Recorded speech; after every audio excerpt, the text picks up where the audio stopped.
Everyone thinks Imu's immortal, but what if immortality was never the point? Because if you look closely, Imu doesn't live forever. Imu returns forever. That sounds impossible, right? The mysterious ruler of the world, sitting on the empty throne, watching centuries go by without a single wrinkle. The same name whispered across 800 years of history. It has to mean Imu can't die, but here's the strange part. Oda never actually said Imu was immortal, not once. Instead, he surrounded Imu's existence with hints about transfer, inheritance, and a certain devil fruit that can literally rewrite life itself. So maybe the truth isn't that Imu has beaten death. Maybe the truth is that someone else keeps becoming Imu. And if that's true, it changes everything we thought we knew about the world government, the celestial dragons, and even the true purpose of the Ope Ope no Mi.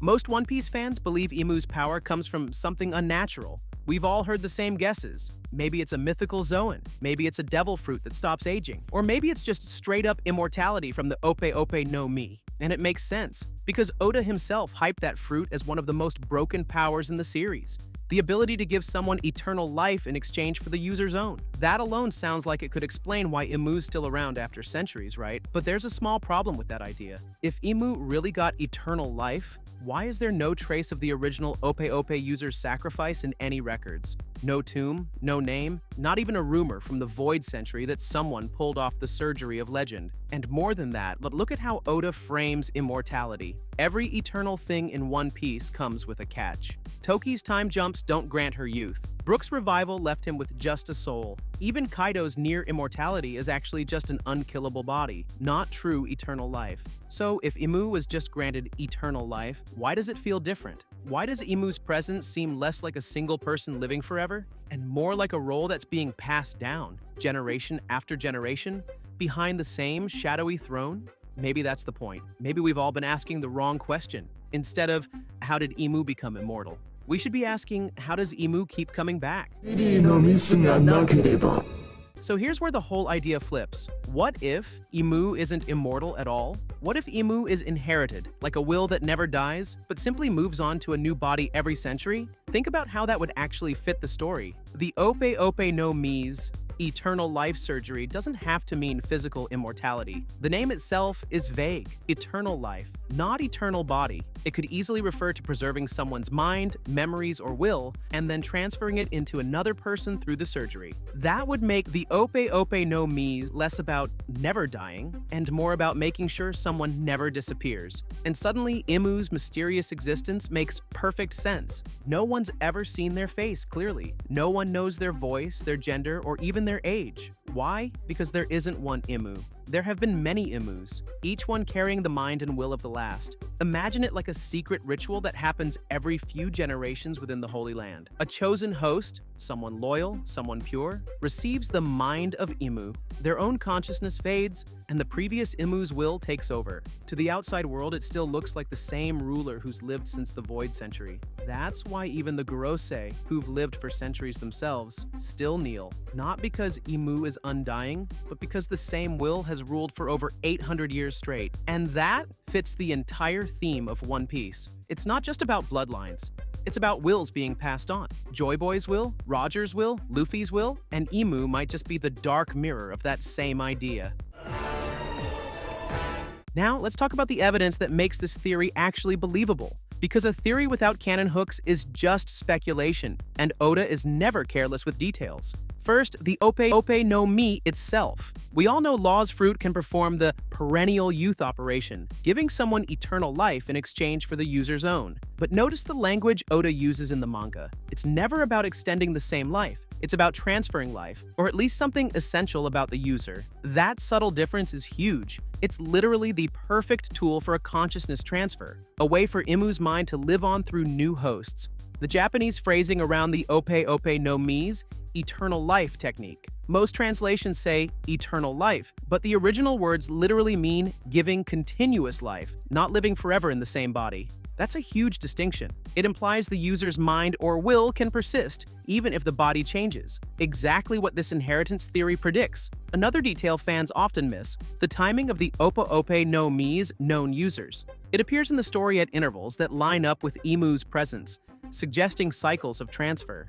Each time a new Imu could awaken, the timing matches the myth of eternal life perfectly. Look at how Oda frames Imu's world. Every detail on the throne, the shadows, the secrecy, the language, points toward inheritance, not immortality. It's like a puzzle, and when you connect these tiny pieces, the picture becomes undeniable. The real shock is that these hints were always there, right under our noses. Most fans assumed eternal life meant living forever in one body, but Oda left breadcrumbs that point to something far more twisted and brilliant. Next, the throne itself. The empty throne in Maria Joie has never changed hands publicly. No one is ever shown being crowned or appointed, yet someone always sits there. That makes sense if Imu isn't one eternal body, but a will passed on. The throne doesn't represent a single ruler. It represents continuity, the ongoing presence of the same mind. The empty throne is never shown being occupied by anyone, yet someone is always there. The manga carefully frames it with shadows and silhouettes. Notice how Imu is never fully revealed, face, age, or gender. That's not just for mystery. It's a visual clue that the ruler isn't a single person. It's a transferred consciousness, hiding in a new body each century. Pay attention to the Gorosei. Even though they've lived for decades, they act in absolute obedience. Why?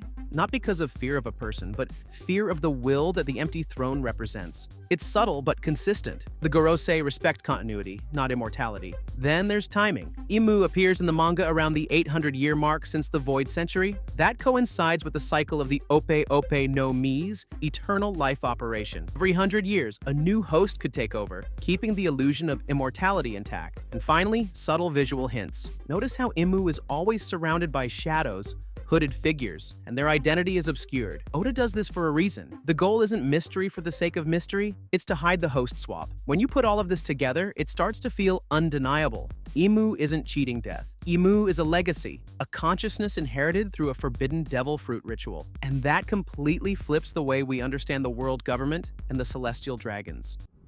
Here's the part that really creeps me out. The tiny details most fans completely miss. First, look at Imu's body language. In every panel, Imu never moves like a normal person. It's almost mechanical. Deliberate pauses, still posture, hands folded perfectly. It's subtle, but it's like a person who isn't really alive, or at least not fully themselves. Next, the shadows. Every time we see Imu, their face is obscured, often framed by the throne or giant curtains. Oda doesn't just hide them for a dramatic effect. It's consistent across panels, almost like he's hiding the host's identity on purpose. Think about it. If Imu really was one immortal person, why hide them so meticulously? Then there's the Gorosei's reactions. When they speak to Imu, they defer instantly, almost reflexively, like they know the ruler is more than a person. Their body language suggests they're responding to a continuity, not a single individual. It's subtle, easy to miss if you're skimming, but it's there in almost every interaction. Here's something wild. When you start looking at Imu through a mythological lens, things get really interesting. Many scholars of myth talk about the concept of a ruler whose consciousness moves from body to body, sometimes called a perpetual sovereign or immortal king archetype. Think of it like the Fisher King legends in Europe, or the ancient Egyptian pharaoh practice of soul transfer. The idea is always the same. The throne is eternal, the ruler is not. The body is temporary. Now apply that to Imu. The empty throne, the hidden figure, the silence of the Gorosei, it's almost a direct parallel. Oda isn't just making a random villain. He's drawing on centuries of myth to hint that this isn't immortality in the usual sense. It's the inheritance of a will, a consciousness that refuses to die. Even the way Imu interacts with the world fits these archetypes. They are seen but unknown, feared but untouchable, a shadow on history rather than a single person. It's exactly how ancient myths describe kings who can't die but must continue. Here's another mind-blowing detail. The Japanese phrasing Oda uses. Look at the kanji for life, inochi.